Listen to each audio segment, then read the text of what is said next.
नमस्कार दर्शक बंधु आपण मैंने राजजोग सीरियल देखा पाइबे जे वर्तमान बलवंत राय परिवार रे 6 मास बीती जाइए समस्ते बहुत खुशी अच्छा। हाँ दर्शक बंधु आज रियांकर सादखिया हम। हाँ दर्शक बंधु यहाँ समस्ते तले को आसते आउ रियांकर सादखिया विधि आरंभ करते। मितमा कहे कि दिया एबे विधि आरंभ करे। हाँ दर्शक बंधु यापर दिया मिठा आणिकी रिया पाखक जावा कहे कि देख रिया मु तो पसंद आउ सी पसंद मिठा आनी आसी कहीं मु जानी बेबीर कौन पसंद तू ए भितर जहाँ भी तोर पसंद बाछिकी खाई पारिबु।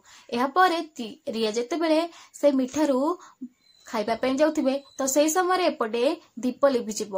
हाँ दर्शक बंधु आ दीप लिभिजिबार देखि समस्ते बहुत आश्चर्य होइजिबे और टेंशन मध्य होइजिबे। तो दीप लिभिबार कारण कौन यापर पंडित कहे कि एसबू अशुभ छाया आउ शैतान शक्ति। हाँ दर्शक बंधु एमती कहला परे श्री कहे कि पंडित आपण कौन कहना चाहते आम बुझीपारुनु। यापर पंडित कहे कि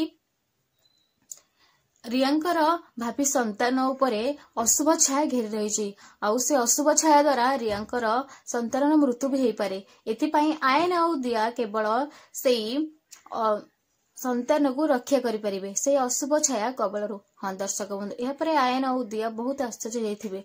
हाँ दर्शक बंधु यापर एपिसोड टी सर जाइए आपण मन कौन लगुच अशुभ छाया किए जाने मो चैनल सहित जोड़ी रुहतु। नमस्कार दर्शक बंधु रोज धन्यवाद।